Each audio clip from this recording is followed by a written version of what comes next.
There is a war most people never talk about. Not the kind with visible wounds, not the kind anyone throws you a ceremony for. The kind you've been fighting inside yourself, quietly, constantly, for years. The war of proving you belong here. You're not someone who falls apart easily. You're the person everyone leans on. You show up, you hold things together.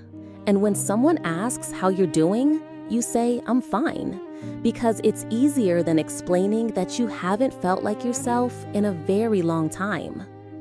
You're not broken. You're exhausted from pretending you're fine, and that exhaustion won't go away no matter how much you sleep, because it doesn't live in your schedule. It lives in your body. By the end of this guide, you'll understand exactly why and what to do instead. If this kind of content speaks to something in you, stay. That's all I ask. Let's begin. The first thing I want you to understand is this. The version of you that is so tired right now, the one that can barely get through a Wednesday without feeling hollow, that version of you was built on purpose. You built it, not because something is wrong with you, because something was necessary. Think of a spring coiled tight under pressure. That's what you became, compressed, held, ready to absorb whatever came next. A sharp word, a sudden demand, someone else's emergency.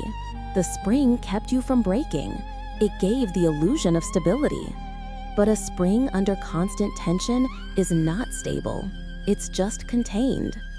You learned to keep your shoulders raised toward your ears, your chest pulled tight as if guarding something inside it, your breath shallow, your jaw locked, your stomach pulled in, because somewhere along the way, your body learned that staying small was the price of staying safe.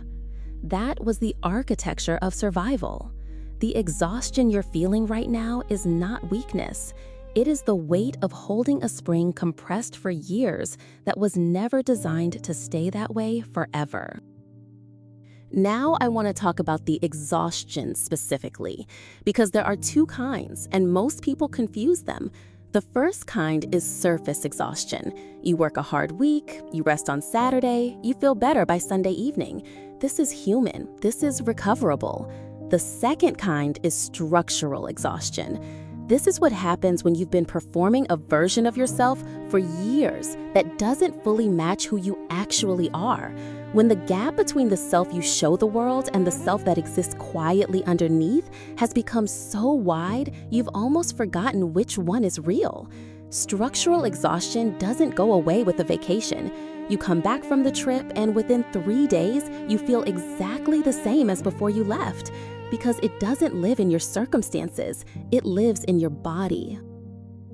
Here's something most people never learn. The body always speaks first. Before your mind has language for what's happening, your body is already telling you. Listen for a moment to what's true right now. Your shoulders, are they near your ears? Your jaw, is it tight, even slightly? Your stomach, is it soft or is it pulled in, braced for something? A tucked-in stomach is your nervous system saying, "We are in danger." A soft, relaxed stomach is your nervous system saying, "The war is over, we are home." Most of us have been bracing for so long, we don't even notice anymore. We think it's just how our body is. It isn't. It's a signal, and signals can change. So here is the thing about the exhaustion that changes everything once you understand it. It is not a signal that something is wrong with you. It is a signal that something in you is done pretending. I want you to think about a tree in strong wind. Its branches bend, its leaves shake violently, but its trunk does not break. Why? Not because it resists the wind with force, because of its roots, because of a deep, relaxed connection to the ground beneath it. You don't need to be a steel rod that finally snaps under too much pressure. You can become something else, something alive, flexible, breathing with the rhythm of your own life instead of bracing against it. That shift from spring to tree, from rigid to rooted, is not something you think your way into. You feel your way into it, through the body, through the breath, through letting the ground hold you, instead of holding the entire world on your shoulders. Here's a small practice you can do right now, wherever you are listening. Bring your attention to your feet. Wherever you're sitting or standing, feel the ground beneath you. You don't have to do anything to keep from falling. Gravity is already doing that work. Let yourself say quietly, inside, "The ground is holding me. I am safe." Now let your spine lengthen, not stiff like a soldier, just natural, the way a flower turns toward light. Let your shoulders drop, heavy and unguarded. And finally, place a hand on your stomach if you can. Breathe slowly enough that your hand rises. Let your stomach stay soft. That softness is the signal.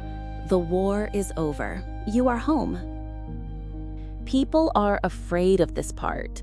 There's a belief, often from very early in life, that says, if I stop bracing, if I stop being useful, I will be abandoned.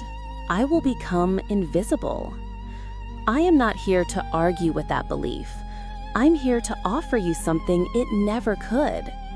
When you stop spending your energy holding the spring compressed, that energy doesn't disappear. It returns to you. It becomes available for what actually belongs to your life, the relationships that don't require you to shrink, the work that doesn't feel like a performance, the rooted, undefended version of yourself that has been waiting. You don't need to be fixed. You need to be rebuilt from a foundation that is actually yours. You found this channel. I don't think that was an accident. If you want to go deeper on the first concrete step, how to begin identifying which parts of your current life are actually yours and which ones you inherited from someone else's story, that's exactly what the next guide covers. You can find it by clicking right here. The war is not the truth of you. Come home.